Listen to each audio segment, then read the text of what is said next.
আসসালামু আলাইকুম রহমতুল্লাহ বারাকাত। আমাদের সামনে রয়েছে 10টি প্রশ্ন বিভিন্ন দেশ থেকে আসা।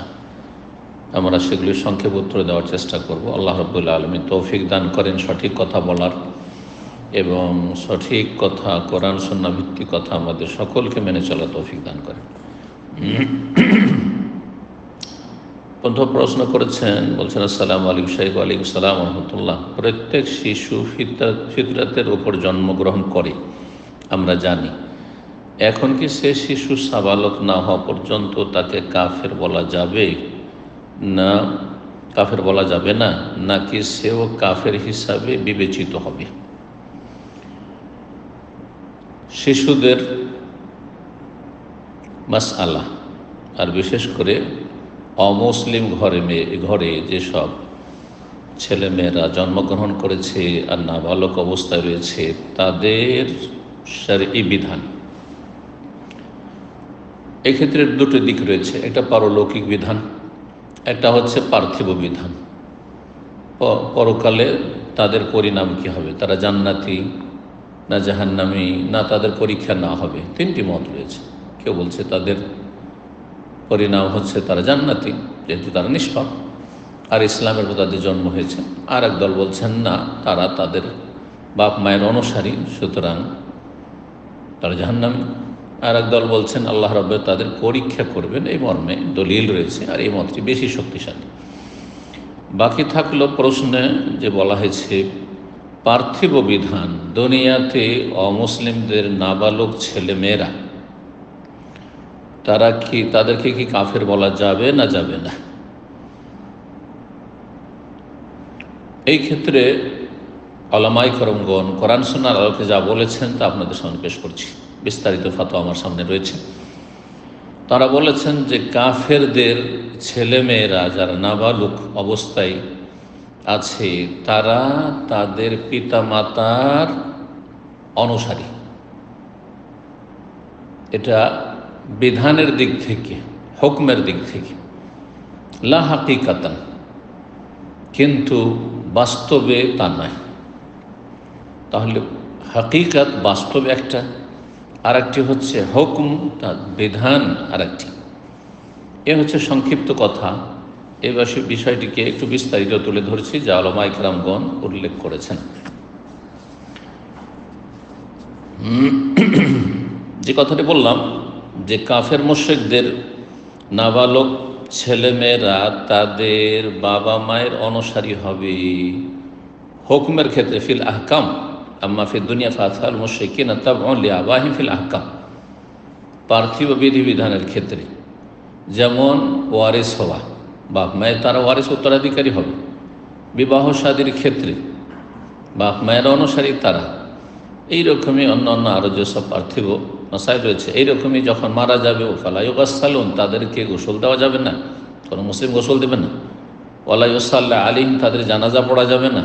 ওয়ালা ইউদফানুন ফি মাকাবিরিল মুসলিম, মুসলিমদের কবরস্থানে দাফনও করা যাবে না, কারণ তারা বিধানের দিক থেকে হচ্ছে বাপ মায়ের অনুসারী। ইমাম ইবনে কাইয়িম রাহিমাহুল্লাহ বলছেন শিফাউল আলিল, পৃষ্ঠা নম্বর 298, বলছেন কাদ উলিমা বিল ইতিরার মিন শারঈ রাসূল সাল্লাল্লাহু আলাইহি সাল্লাম, রাসূলুল্লাহ সাল্লাল্লাহু আলাইহি সাল্লামের শরীয়তে যেটি সুস্পষ্ট নিশ্চিতভাবে জানা গেছে তা হচ্ছে আন্না আওলাদ আল কুফার তাবউন লিআবাহিম ফি আহকামিদ দুনিয়া। পার্থিব বিধানের ক্ষেত্রে কাফেরদের সন্তানরা তাদের বাবা মায়ের অনুসারী, তাদের বাবা মায়ের অনুসারী। কিন্তু পার্থিব বিধানের ক্ষেত্রে তারা বাবা মায়ের অনুসারী মানে এই নয় যে লা ইয়ানি আন্নাহু ফি হাকিকাতিল আমরি কুফার, এটা মানে এই নয় যে তারা কাফের।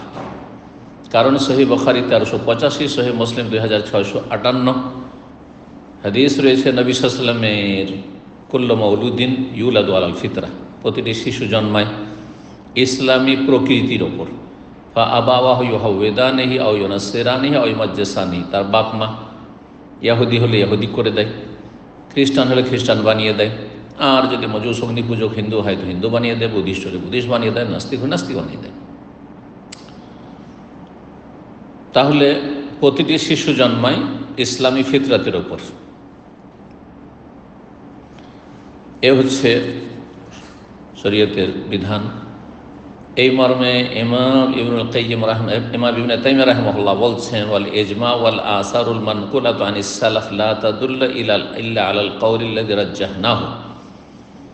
ইজমা এবং সালাফ থেকে যে সব দলিল প্রমাণ রয়েছে তা প্রমাণ করে আমরা যে কথাটি বললাম সেই কথা কি, ওয়া আন্নাহুম আলাল ফিতরা, যে কাফেরদের ঘরে ভূমিষ্ঠ শিশুরা নাবালক অবস্থায় যত রয়েছে তারা ইসলামী ফিতরাতে উপর রয়েছে। তারপরে মাসারু এলা মাসাবা কাফে এলমিল্লাহ, আল্লাহর এলমে যা কিছু রয়েছে সেদিকে তারা চলে যাবে। মিন সাআদাতিন ওয়া শাকাওয়াতিন, হয় ভাগ্যবান হবে না হয় হতভাগা হবে। শিফাউল আলিল 292 পৃষ্ঠা। এই মাসলা সম্পর্কে সৌদি আরবের বড় একজন ইমাম আল্লামা এবং আল্লাহওয়ালা আলেম, রিয়াজে থাকেন,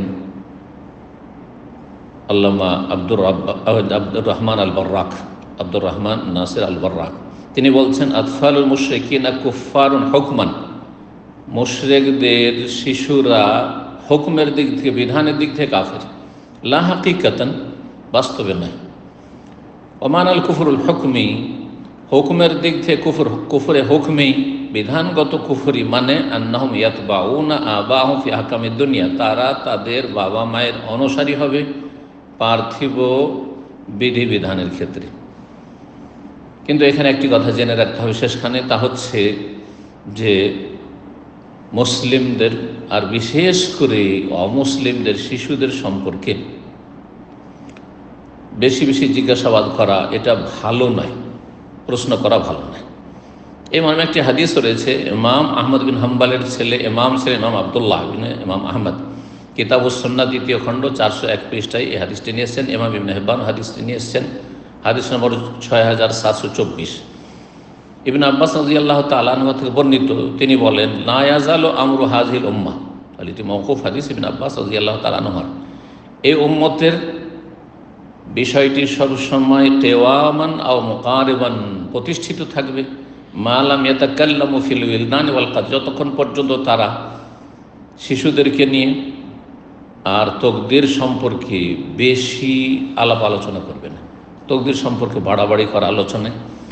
আর নাবালক, উইলদান বলতে এখানে আরাদাবি হাতফাল মুশরিকিন, কাফেরদের ঘরে ভূমিষ্ঠ শিশুদের ক্ষেত্রে আলাপ আলোচনা করে তারা জান্নাতি না জাহান্নামী, তারা দুনিয়া মুসলিম না কাফের, এসব আলোচনা না করে উচিত। জি, এই ছিল আজকের প্রথম প্রশ্ন। দ্বিতীয় প্রশ্ন বলছেন, আসসালামু আলাইকুম। ওয়ালাইকুম আসসালাম রাহমাতুল্লাহ।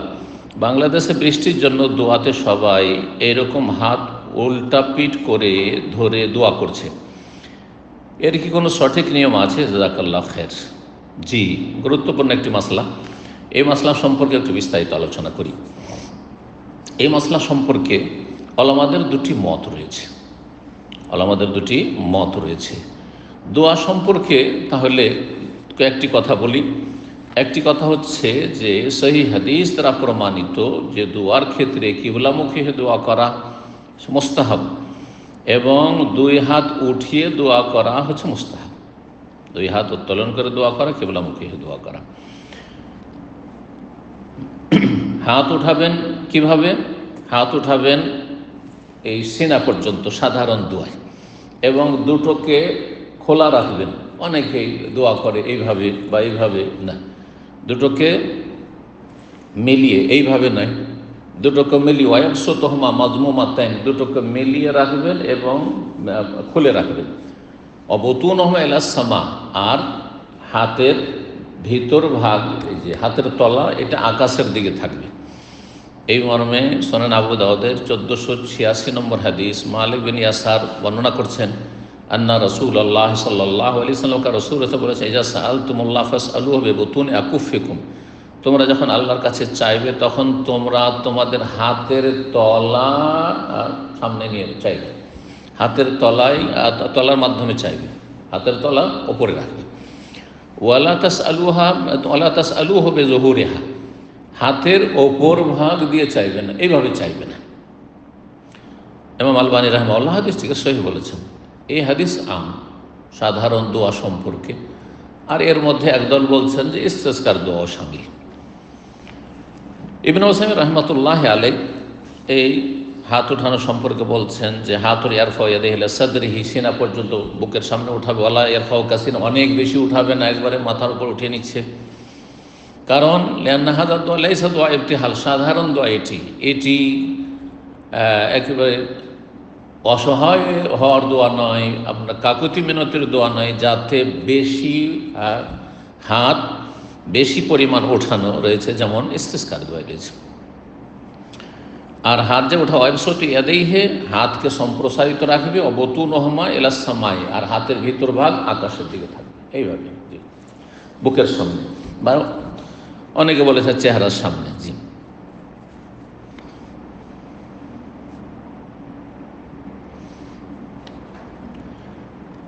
সৌদি আরবের একজন মুহাক্কিক আলেম ছিলেন, তিনি বলছেন, আল্লাহ বকর আবু যায়েদ তাসহিহুদ দোয়া, তার একটি কিতাব রয়েছে 115 পৃষ্ঠায়, বলছেন ইয়ারফাউ দাই ইয়াদাইহি ইলা মানকাবাইহি, দুই হাত উঠাবে দোয়াকারী দুই কাঁধ পর্যন্ত, দাম্মাল্লাহুমা, দুটো মিলিয়ে আলাদা আলাদা করে নয়, বাসিতান বুতুনাহুমা ইলাস সামায়ে, আর তার ভিতরটা আকাশের দিকে রাখবে, ওয়াজহুরহুমা নাহওয়াল আরদে, আর বাহিরটা হাতের বাহির দিকে জমিনের দিকে রাখবে, ওয়াইন শাক্কান্না বিহিমা ওয়াজহাহু, আর যদি চাই যে সেটা দিয়ে মুখ ঢেকে নেবে, মানে মুখের সামনে করবে, তো এটাও করতে পারবে। ওয়াজহুরহুমা নাহওয়াল কিবলা, যদি মুখের সামনে করে তাহলে বাহির ভাগটা জমিনে দিয়ে থাকলো না, কিবলার দিকে থাকলো, এইভাবে দোয়া করবে। এখন দোয়ার ক্ষেত্রে ইস্তিসকার দোয়া, মূলত প্রশ্ন, ইস্তিসকার দোয়ার ক্ষেত্রে কি ভিন্ন নিয়ম রয়েছে? একদল বলছেন ভিন্ন নিয়ম রয়েছে, আর একদল বলছেন না, ভিন্ন নিয়ম নেই, একই নিয়ম ইস্তিসকার দোয়ারও এবং সাধারণ অন্যান্য দোয়ারও। যারা বলছেন যে ইস্তিসকার জন্য ভিন্ন দোয়া, তারা বলছেন আন্না দোয়া ইযা কানা লিরাফিল বালা, বালা মুসিবত দূরীভূত করার জন্য, আর অনাবৃষ্টি হচ্ছে বালা মুসিবত, বালা মুসিবত দূরীভূত করার জন্য যে দোয়া হয়, যা আলা জাহারা কাফাইহি ইলাস সামা, তাহলে হাতের বাহির ভাগ আকাশের দিকে, এইভাবে দোয়া করবে, এইভাবে দোয়া করবে। ওয়াইন কানা লিতালাবি শাইইন ওয়া তাহসিলি, আর যদি এমনি কোনো কিছু আল্লাহর কাছে পাওয়ার জন্য, চাওয়ার জন্য দোয়া করেন, যা আলা বাতনা কাফি ইলাস সামাই, তাহলে দুই হাতের ভিতর ভাগ আকাশের দিকে করবেন। এই মতটি ইমাম নওয়াবী রাহিমাহুল্লাহ, শাফি মযহাবের তিনি মুহাদ্দিস এবং ফকিহ, এবং সহিহ মুসলিমের প্রসিদ্ধ যে ভাষ্য সারহা তার রয়েছে। এই সারহাই, এই ভাষ্যের 6ষ্ঠ খণ্ড 190 পৃষ্ঠায় তিনি বলছেন, কালা জামাতু মিন আসহাবিনা ওয়া গায়রুহুম, আমাদের সাথী সঙ্গীদের একদল এবং অন্য অন্যরাও, অর্থাৎ শাফি মযহাবের বেশ কিছু ওলামা এবং অন্যান্য মযহাবের বেশ কিছু ওলামারা, তারা বলেছেন as-সুন্নাতু ফি কুল্লি দুআইন লিরাফি বালাইন, যদি বালা মুসিবত দূর করার জন্য দোয়া হয় তাহলে সুন্নত হচ্ছে কাল কাহতে, যেমন অনাবৃষ্টি, ওয়ানাহবিহি, আর এই ধরনের অন্য কোনো বালা মুসিবত কি করতে হবে, ইয়ারফা ইয়াদাইহি, দুই হাত উত্তোলন করবে, ওয়াজআলু যাহারা কাফাই ইলাস সামা, আর দুই হাতের বাহির ভাগ আকাশের দিকে উল্টো করে আকাশের দিকে করে দোয়া করবে। ওয়াইদা দাআলি সাওয়ালি শাইইন ওয়া তাহসিলিহি, আর কোনো কিছু এমনি চাওয়ার জন্য যদি দোয়া করেন, হাসিল করার জন্য, জাআলা বাতনা কাফাই ইলাস সামায়, তাহলে দুই হাতের ভিতর ভাগ আকাশের দিকে করবেন। জি, আর এই মর্মে তিনি সহিহ মুসলিমের 895 নম্বর হাদিস দলিলে পেশ করেছেন, এবং অন্যরাও যারা এই মত পোষণ করেছেন, যেমন আহলে হাদিস ওলামারা প্রায় তারা এই দলিল পেশ করে থাকেন। আনাস বিন মালিক রাদিয়াল্লাহু তাআলা আনহু বর্ণিত, তিনি বলেন, আন্নান নবী ইস্তাসকা, নবী সাল্লাল্লাহু আলাইহি ওয়াসাল্লাম বৃষ্টি চাইলেন আল্লাহর কাছে, ইস্তিসকা করলেন, ফা আশারা বিযাহরি কাফাইহি ইলাস সামা, তখন তিনি আকাশের দিকে দুই হাতের বাহির ভাগ দ্বারা ইশারা করলেন, ইশারা করলেন মানে দোয়া করলেন, বাহির ভাগ, জাহরি কাফাইহি শব্দটি রয়েছে। এটি হচ্ছে একদল ওলামাদের মত। ওয়াজাহাবা আখারুনা মিন আহলিল ইলম, আর এক দল এই পক্ষে গিয়েছেন যে আন্না দোয়া কুল্লাহু ইয়াকুন বিবতুনিল আকুফ, সমস্ত দোয়া হবে হাতের ভিতর ভাগ উপরে করে, হাতের ভিতর উপরে করে। তাহলে নবী সাল্লাল্লাহু আলাইহি ওয়াসাল্লাম সম্পর্কে যে আনাস মালিক বলছেন যে তিনি দুই হাতের বাহির ভাগ দিয়ে আকাশের দিকে ইশারা করেছেন ইস্তিসকার সলাতে। বলছেন যে এটি হচ্ছে মাহমুলুন আলা শিদ্দাতির রাফ। এর উদ্দেশ্য হচ্ছে যে নবী সাল্লাল্লাহু আলাইহি ওয়াসাল্লাম যখন ইস্তিসকার দোয়া করেছেন তখন খুব বেশি উঁচা করে উঠিয়েছেন। স্বাভাবিক দোয়াতে সিনার সামনে থাকবে বা মুখের সামনে থাকবে এমনটা করেন, বেশি উঠিয়েছেন। বেশি যখন উঠিয়েছেন এইভাবে, তখন বাহির ভাগ আকাশের দিকে যেন হয়ে গেছে। তারা এইভাবে ব্যাখ্যা করেছেন। এই ব্যাখ্যাকে সমর্থন করেছেন, এই ব্যাখ্যাই করেছেন আল্লামা বাকর আবু যায়েদ, সৌদি আরবের মুহাক্কিক একজন আলেম রাহিমাহুল্লাহ তাআলা। তিনি বলছেন ফাশা বিযাহরি কাফা ইলা সামা, আকাশের দিকে দুই হাতের বাহির ভাগ দিয়ে ইশারা করেছেন। এই মিন শিদ্দাতির রাফএ বিয়াদিহি, খুব বেশি করে উঁচা করে হাত ওঠানোর জন্য। কান্না যুহুরা কাফে নাহওয়াসমা, মনে হচ্ছিল যে নবী সাল্লাল্লাহু আলাইহি সাল্লামের দুই হাতের বাহির ভাগ আকাশের দিকে রয়েছে। এইভাবে নয়, এইভাবে উঠিয়েছেন, মনে হচ্ছে যে আকাশের দিকে কি রয়েছে। এইভাবে যদি কেউ চায় আল্লাহ এইভাবে, তো খানিকটা ওইরকম হয়ে যায়। এ কথাই তারা বুঝিয়েছেন। আর এই মতটি হচ্ছে ইমাম শাইখুল ইসলাম ইবনে তাইমিয়া রাহিমাহুল্লাহ, তার থেকে নকল করেছেন ইমাম মারদাউই। বলছেন যে ওয়াখতারাহু শেখ তাকিউদ্দিন, ইমাম তাকিউদ্দিন ইবনে তাইমিয়া রাহিমাহুল্লাহ এই মতটি পছন্দ করেছেন। আর তিনি বলছেন সারা কাফফুহু নাহওয়াস সামালি শিদ্দাতির রাফে, নবী সাল্লাল্লাহু আলাইহি ওয়াসাল্লামের হাত আকাশের দিকে, মানে হাতের বাহির আকাশের দিকে হয়েছে। কিভাবে? লিশিদ্দাতির রাফএ, খুব বেশি উঁচা করে উঠানোর জন্য। লা কাসদাল্লাহু, ইচ্ছা করে এইভাবে তিনি করেননি দোয়া।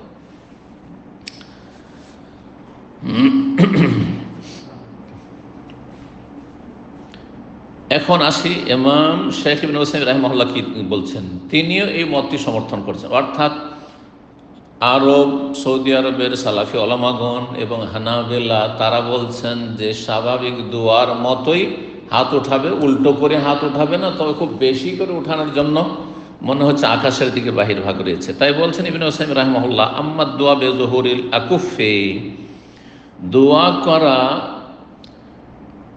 উল্টো হাত অর্থাৎ হাতের বাহির ভাগ ওপরে করে, ফাকাদ ইখতালাফা আহলুল ইলম ফি, এই বিষয়ে ওলামাদের দ্বিমত হয়েছে। বলছেন লিআন্নাহু ওয়ারাদা ফি সাহিহ মুসলিম মা যাহিরুহু, সহিহ মুসলিমে এমন একটা হাদিস এসেছে যার বাহ্যিক অর্থ হয় আন্নান নবী সাল্লাল্লাহু আলাইহি ওয়াসাল্লাম কানা ইয়াদু বিযুহুরি কাফাই ফিল ইস্তিসকা, ইস্তিসকায়ে নবী সাল্লাল্লাহু আলাইহি ওয়াসাল্লাম হাতের ওপর ভাগ দিয়ে দোয়া করেছেন এভাবে। এটা হচ্ছে বাহ্যিক অর্থ। ওয়ালাকিন্না যাহির মা যাহাবা ইলাইহি শাইখুল ইসলাম ইবনে তাইমিয়া, তবে যেটি স্পষ্ট তা হচ্ছে যেই মতটি শাইখুল ইসলাম ইবনে তাইমিয়া রাহিমাহুল্লাহ পছন্দ করেছেন, যে মতের দিয়ে গিয়েছেন যে মিন আন্না দোয়া কুল্লাহু বিবতুনিল আক, সমস্ত দোয়াগুলি হবে হাতের ভিতর ভাগ দিয়ে। সেটা সাধারণ দোয়া হইলে মুখের সামনে, সিনার সামনে হবে। আর যদি ইস্তিসকার দোয়া হয়, বালা মুসিবত দূর করার দোয়া হয়, তো বেশি করে উঠাবে যেন আকাশের দিকে বাহির ভাগ হয়ে আছে। ওয়ালাকিন্না রাবি যাকার আন্না যুহুরা কাফাই রাসূল সাল্লাল্লাহু আলাইহি ওয়াসাল্লাম ইলা সামাই লিআন্নাহু বালাগা ফির রাফি, বর্ণনাকারী বর্ণনা করেছেন যে রাসূলুল্লাহ সাল্লাল্লাহু আলাইহি ওয়াসাল্লামের হাতের বাহির ভাগ আকাশের দিকে ছিল। এই জন্যই বলেছেন যে নবী সাল্লাল্লাহু আলাইহি ওয়াসাল্লাম খুব বেশি উঁচা করে উঠিয়েছেন। ফাজান্না মাই ইয়ারাহু আন্নাহু জাআলা যুহুরাহু নাহওয়াস সামা, যারা দেখেছেন দর্শক তারা মনে করেছেন নবী সাল্লাল্লাহু আলাইহি ওয়াসাল্লাম হাতের বাহির ভাগ আকাশের দিকে। লাইসা মানা আন্নাহু দাআ বিহা মাকলুবাতাইন, আর এর অর্থ এই নয় যে নবী উল্টো হাত দোয়া করেছেন, সোজা হাতে এইভাবে না, এইভাবে দোয়া করেছেন, এটি অর্থ নাই। আর শাইখুল হাসান বলছেন ওয়াহাযা হুয়াল আকরাব, এটি বেশি বিশুদ্ধতার কাছাকাছি মত। ইজতিহাদি মাসলা, বিশুদ্ধতার কাছাকাছি মত, ফিকহি মাসলা। নূরুন আলা দারবে তিনি এই জবাব দিয়েছেন। তবে হাম্বলি ওলামাদের মধ্যে প্রখ্যাত মুহাদ্দিস এবং ফাকিহ ইমাম ইবনে রাজব হাম্বলি রাহিমাহুল্লাহ বাহ্যিক হাদিসের আমল করেছেন, এবং ইমাম নওয়াবী যে মতটি পোষণ করেছেন সেই মতটি আহলে হাদিস ওলামাদের যে আমল সেটি তিনি পছন্দ করেছেন, এবং সালাফ থেকে কিছু এইরকম উক্তিও নকল করেছেন বা আমলও নকল করেছেন। ওয়াকাদ ইখতারা ইবনে রাজব আল হাম্বলি আল আমাল বিজাহিরিল হাদিস আল্লাযী রাওয়াহু মুসলিম, সহিহ মুসলিমের হাদিসের বাহ্যিক অর্থের উপর আমল করেছেন। আর তিনি বলছেন তারপর ওয়াহুয়া কাউলুন ওয়াজিহুন মুহতালা, এই কথাটিও খানিকটা যুক্তিসঙ্গত হতে পারে সেটা। লা ইনকার আলামান কালা, কেউ যদি এই মত পোষণ করে যে আমরা এইভাবে উল্টো হাত দোয়া করব, সেটার প্রতিবাদ করা যাবে না, বা কেউ আমল করে যেমন বাহ্যিক হাদিস সেটাই বলে। আর কিছু সালাফ থেকে এই ধরনের প্রমাণ রয়েছে। ফথুল বারি ইবনে রাজব রাহিমাহুল্লাহ 9ম খণ্ড 225 পৃষ্ঠা। জি, তারপরে শেখুল হাসান রাহিমাহুল্লাহ তারপরে ওয়াইন কানাল আকরাব বলছেন যে যদিও এটি হচ্ছে বিশুদ্ধতার কাছাকাছি, যা শেখুল ইসলাম ইবনে তাইমিয়া রাহিমাহুল্লাহ পছন্দ করেছেন। আল্লাহু তাআলা আলাম।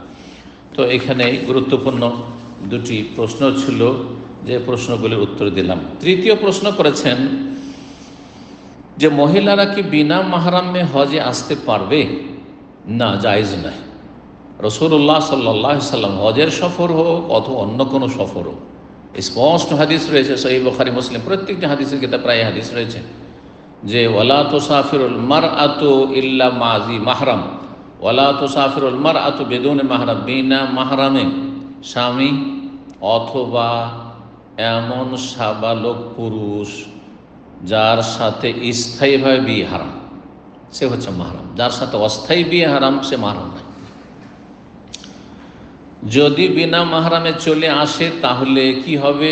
তাহলে গুনাহগার অবশ্যই হবে, আর তাকে তওবা করতে হবে। তওবা করা ফরজ। হজ তার আদায় হয়ে যাবে যদি ফরজ হজ আদায় হয়ে থাকে, বা নফল হয় হজ হবে, কিন্তু সে গুনাহার বোঝা নিয়ে যাবে। সুতরাং এমন কাজ করবে না। মহিলাদের হজের ফরজ হওয়ার জন্য, হজের শক্তি সামর্থ্যের জন্য একটি শর্ত হচ্ছে ওজুদ মাহরাম, মাহরাম বিদ্যমান থাকা। যদি সফর সঙ্গী মাহরাম পাই তাহলে হজে আসবে, না হলে হজ ফরজ হয়নি, আল্লাহ জিজ্ঞাসা করবে না। সুতরাং কোনো জায়গায় কোনো আইনত বৈধতা দিয়েছে, সেটা থেকে আপনারা নেবেন না যে শরীয়তে সেটি বৈধ রয়েছে। সেটা শরীয়তে বৈধ নয়, জায়েজ নয়। আসবেন না এভাবে বিনা মাহরামে হজে। আল্লাহ হিদায়াত দান করুন। নেকির কাজ করতে এসে গুনাহ নিয়ে যাবেন না। 4 নম্বর প্রশ্ন বলছেন, আসসালামু আলাইকুম শেখ। ওয়ালাইকুম সালাম ওয়া রাহমাতুল্লাহ। আমরা এমন একটি ঈদগাহ ময়দানে সালাত আদায় করেছি যেটার ডান দিকে কবরস্থান, এবং কবরস্থান প্রাচীর দিয়ে ঘেরা, কিন্তু ঈদগাহ ময়দানের ডান পাশে একটু কবরস্থানের কোনা এসে যায়, কিন্তু সেখানেও কবরস্থানের প্রাচীর আছে। তারপরেও আমরা কাপড়ের সামিয়ানা টানিয়ে প্রাচীরের মতো করে বেড়া দিয়েছিলাম। ওস্তাদ, এই উক্ত ঈদগাহ ময়দানে কি সালাত হবে? যদি ঘেরা থাকে, যেমন বলছেন যে প্রাচীর দেওয়া আছে, বেড়া দেওয়া আছে, তাহলে সালাত হবে, কোনো অসুবিধা নেই। নাকি ঈদগাহ মাঠ ও কবরস্থানের মাঝে ইটের প্রাচীর তৈরি করতে হবে? এক কথায় বেড়া প্রাচীর থাকলেই হলো, সে কাঁচা প্রাচীর হোক আর ইটের প্রাচীর হোক, যদি ঘেরা থাকে, আলাদা পৃথক করা থাকে, তাহলে সেখানে সালাত জায়েজ। 5 নম্বর প্রশ্ন বলছেন, আসসালামু আলাইকুম। ওয়ালাইকুম সালাম ওয়া রাহমাতুল্লাহ। শেখ, আমার বড় ভাই তার স্ত্রীকে পর্দার ব্যাপারে বারবার সচেতন করার পরেও সমাধান না হওয়াতে রাগের মাথায় বলেছে যে তোমাকে তালাক দিলাম। তালাকের ব্যাপারে ওনার কোনো নলেজ না থাকার কারণে উনি একজন আলেমকে গিয়ে প্রশ্ন করেছেন যে আমি আমার স্ত্রীকে রাগের মাথায় তালাক দিলাম বলেছি, এতে কি তালাক হয়েছে? তাকে জানানো হয়েছে যে জি, এর দ্বারা আপনার 1 তালাক হয়েছে। এখন তার মনে তালাকের ব্যাপারে ভয় ঢুকেছে। সে এখন মনে করতেছে ফতোয়া নেবার জন্য সম্মানিত আলেমকে যে পুনরায় স্ত্রীকে তালাক দিলাম বলা হলো, এটার দ্বারা কি আবার 1টা তালাক হয়ে গেছে? না, হবে না। ফার্সিতে একটি প্রবাদ রয়েছে আলেম ওলামাদের, ভারত, বাংলাদেশ, পাকিস্তান, নকলে কুফর কুফর না বাসাদ। কুফরি কথা নকল করা কুফরি নয়। যেমন কেউ বলছে যে ফেরাউন বলেছিল আনা রব্বকুমুল আলা, আমি তোমাদের মহান প্রভু, মা আলিমতু লাকুম মিন ইলাহিন গায়রি, আমি আমার ছাড়া তোমাদের কোনো মাবুদ উপাস্য আমি তো জানি না, আমি তোমাদের মাবুদ। তো এই কথা যে নকল করছেন, নাস্তিকের কালেমা হল লা ইলাহা ইল্লাল্লাহ নেই, এই যে নকল করছেন, তো কাফের হয়ে যাবেন। সে নাস্তিক কাফের, আপনি নকল করছেন। কুফরি কথা নকল করলে কুফরি যেমন হয় না, তেমনি তালাক দিয়েছেন বা তালাকের মাসলা জিজ্ঞাসা করতে গিয়ে তালাকের কথা যে নকল করছেন, তাতে তালাক হবে না।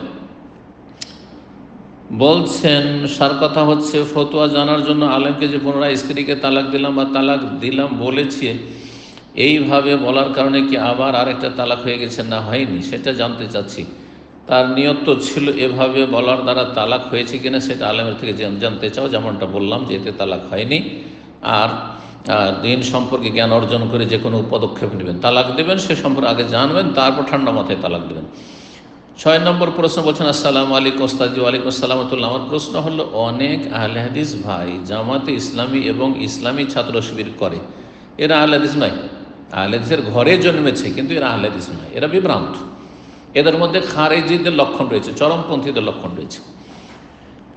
এদের ব্যাপারে কিছু নসিহত করুন। আর অনেক ইসলামী ছাত্র শিবিরের ভাইরা বলে জালেম শাসকরা মুসলিমদের উপর অনেক নির্যাতন চালাচ্ছে, ফলে ইসলাম কায়েম হচ্ছে না। তাই তারা বলে রাসূলুল্লাহ সাল্লাল্লাহু আলাইহি ওয়াসাল্লাম ইসলাম কায়েম করতে প্রচেষ্টা চালিয়েছে। ইসলাম কায়েম করা মানে কি? ক্ষমতা দখল করা? এটাই তো গুমরাহি, এটাই তো কোরআনের অপব্যাখ্যা, এটাই তো ইহুদি নাসারাদের অনুকরণ, যে আপনি কোরআন কুপ্রবৃত্তির অনুসরণে আপনি কোরআনের ব্যাখ্যা করছেন। শয়তান বিভ্রান্ত করেছে। দিন কায়েম মানে দিনের যে কোনো বিষয় কায়েম করা, তাওহীদ থেকে শুরু করে যে কোনো আমল করছেন, ফরজ, ওয়াজিব, সুন্নাত, নফল, আর হারাম থেকে বাঁচছেন, সবগুলি হচ্ছে দিন কায়েম করা। দিন কায়েম মানে রাষ্ট্রীয় ক্ষমতা, এটি হচ্ছে জঙ্গিদের গুমরাহি আর জঙ্গিদের পৃষ্ঠপোষক ও জামাতি ইখওয়ানিদের গুমরাহি। আল্লাহ এই গুমরাহি থেকে বেরিয়ে আসার তৌফিক দান করে যারা গুমরাহিতে নিমজ্জিত হয়েছে, আর বাকি মুসলিম ভাই বোনদেরকে তাদের অনিষ্ট থেকে রক্ষা করুন। বলছেন যে আমাদের ইসলাম কায়েমের চেষ্টা করা ইমানি দায়িত্ব। হ্যাঁ, ইমানি দায়িত্ব, আপনি চেষ্টা করুন। প্রতিদিন ঘুম ভাঙলেই ফজরের সালাত সবচেয়ে বড় দিন কায়েম করা, হ্যাঁ, আর তারপরে সুন্নত নফলগুলি আদায় করে এগুলি দিন কায়েম করা, আর তারপরে জামাতের পাবন্দি করা, দিন শিখা, কোরআন সুন্নাহ ভিত্তিক দিন শিখা, ভালো আলেমদের কাছ থেকে দিন শিখবেন, নিজেরা সেলফ স্টাডি করবেন। যেমন আপনাদের মুরব্বী ছিল, আর তেমনই আপনাদের অবস্থা, আপনাদের মধ্যে কোনো ভালো আলেম নেই, এইরকম হলে তার হবে না। জি, আল্লাহ হিদায়াত দান করুন। তো দিন কায়েম করা প্রত্যেকের ইমানি দায়িত্ব। মানে ব্যক্তি জীবন থেকে, ব্যক্তি জীবন শুধরানো সহজ। আগে নিজেকে ঠিক করুন, হ্যাঁ, তারপরে আপনার নিজের স্ত্রী ছেলে মেয়ে ঠিক করুন, তারপরে আশেপাশে, তারপর আত্মীয় স্বজন ইত্যাদি ইত্যাদি দূরের লোক। জি, তারপর রাষ্ট্রীয় বিষয়। জি শেখ, এ সম্পর্কে আপনার মতামত জানতে চাই। আল্লাহ রাব্বুল আলামিন এই কথা বলেননি যে রাষ্ট্রীয় ক্ষমতা দখল করার জন্য প্রয়াস চালাইতে হবে বা অপপ্রয়াস চালাইতে হবে, হ্যাঁ, আর এই গণতন্ত্রের কুফরিতে ঢুকে যেতে হবে অন্যদের মতো, আর নিজেরা কুফরি করতে হবে ইসলাম কায়েম করতে গিয়ে। না না না, বরং আল্লাহ বলেছেন কিছু শর্ত, সেই শর্তগুলি পালন করতে হবে। আল্লাহ খেলাফত দিয়ে দেবেন, খেলাফত নিয়ে কাড়াকাড়ি করতে হবে বলেননি। সূরা নূর 55 আল্লাহ ইরশাদ করেছেন, ওয়াদাল্লাহুল্লাযিনা আমানু মিনকুম, যারা মুমিন এবং সৎকর্মশীল। ঈমান লাগবে, ঈমানের পুরো বিস্তারিত আরকানে ঈমান, আর তারপরে শুআবুল ঈমান, ঈমানের শাখা, ঈমানের রুকন, এগুলি যার মধ্যে আছে এবং সৎকর্মশীল, আল্লাহ বলছেন তাদের সাথে আল্লাহ ওয়াদা করছেন কি, লা ইস্তাখলিফান্না ফিল আরদ, পৃথিবীতে তাদেরকে আল্লাহ খেলাফত দেবেন। খেলাফত নিতে হয় না, খেলাফত আল্লাহ দিয়ে দেবেন। নবী সাল্লাল্লাহু আলাইহি ওয়াসাল্লামকে মক্কায় কাফেররা দিতে চেয়েছিল, কিন্তু নেননি কেন? কারণ আসলে গদি আসল উদ্দেশ্য নয়, আসল উদ্দেশ্য হচ্ছে সার্বিক জীবনে সংশোধন আসা। এদিকে মূর্তি পূজাও চলতে আছে, আর মুহাম্মদ সাল্লাল্লাহু আলাইহি ওয়াসাল্লামকে ওরা রাষ্ট্রীয় নেতা বানিয়ে রেখে দিয়েছে, যেমনটা চাইছে এই জামাতি ইখওয়ানিগুলো, এমনটাই চাইছে। তো নবী সাল্লাল্লাহু আলাইহি ওয়াসাল্লাম নেননি, এই অফার তো কবুল করেননি। কিন্তু মদিনায় এসে যখন ঈমান এবং নেক আমল প্রতিষ্ঠিত করলেন, এই শর্তগুলি পুরো করলেন, আর ইয়াবুদুনানি লা ইউশরিকুনা শাইআ, একমাত্র আল্লাহর ইবাদত করলেন, শিরক মুক্ত হইলেন, মক্কাকে মক্কা বিজয়ের সাথে শিরক মুক্ত, মূর্তি পূজা মুক্ত করলেন, প্রতিমা মুক্ত করলেন, তখন আল্লাহ লা ইস্তাখলিফান্না, আল্লাহ খেলাফত দিয়ে দিলেন, খেলাফত দিয়ে দিলেন তখন। জি, যেইভাবে আল্লাহ যেতে বলেছেন সেইভাবে যেতে হবে। অন্য রাস্তা ধরলে দুনিয়াতে লাঞ্ছিত হইতে হবে, আর আখিরাতেও লাঞ্ছিত অপদস্থ হইতে হবে। আল্লাহ বুঝার তৌফিক দান করুন। 7 নম্বর প্রশ্ন বলছেন, আসসালামু আলাইকুম শাইখ। ওয়ালাইকুম আসসালাম। আমরা একটা নির্দিষ্ট জায়গায় 18 জন লোক ডিউটিতে আছি 1 মাসের জন্য। সালাত পড়ার জন্য নির্দিষ্ট কোনো মসজিদ নাই। এখানে 5 ওয়াক্ত সালাত পড়ার জন্য একটি জায়গা আছে, এখান থেকে বাইরে যাওয়া নিষেধ। এখানে শুক্রবার আমরা 15 জন মিলে জুমার সালাত আদায় করতে পারবো কি? এই বিষয়ে দুটো মত রয়েছে। একদল বলছেন জুমা মসজিদের জন্য স্থায়ী আবাদি হইতে হবে, মানে শহর অথবা গ্রাম থাকতে হবে। এটাই অধিকাংশ আলেমাদের মত। কিন্তু বেশ কিছু ওলামারা বলেছেন, যেমন আল্লামা শাইখ নাসিরুদ্দিন আলবানীর মত এবং আহলে হাদিস ওলামারা বলছেন, ভারত, বাংলাদেশ, পাকিস্তান অনেকেই, যে এইরকম জায়গায় যেখানে আপনারা আছেন 1 মাস ধরে কাজ করবেন, আর জুমার দিন আসছে, কোনো মসজিদ নাই, তাহলে জুমা কায়েম করলে জুমা হয়ে যাবে। ইখতিলাফ রয়েছে, যদি আদায় করে নেন তো জায়েজ, আর যদি জুমা আদায় না করেন, জুমা আদায় করা আপনাদের জন্য ফরজ না, জোহর আদায় করলে যথেষ্ট হবে। আল্লাহ তাআলা আলাম। 8 নম্বর প্রশ্ন বলছেন, আসসালামু আলাইকুম শেখ। ওয়ালাইকুম আসসালাম ওয়া রাহমাতুল্লাহ। আপনার কাছে আমার একটা প্রশ্ন, কোনো ব্যক্তি একান্তভাবে লা হাওলা ওয়ালা কুওয়াতা ইল্লা বিল্লাহ এই আমলটি 500 বার 1 থেকে 1000 বার করে প্রতিদিন আমল করে, এখন কি আমলটি কোনোভাবে বেদাত হবে? না, নির্ধারিত করবে না, সংখ্যা নির্ধারিত করবে না যে প্রতিদিন আমি 500 বার করে পড়বো, প্রতিদিন আমি 1000 করে পড়বো না। হ্যাঁ, যখন যতটা সুবিধা হয়। তবে এইভাবে রাখলে অনেক সময় হয় কি, যে অনেক সময় গাফিলতিতে একবারও পড়া হলো না, এমনটা যেন না হয়।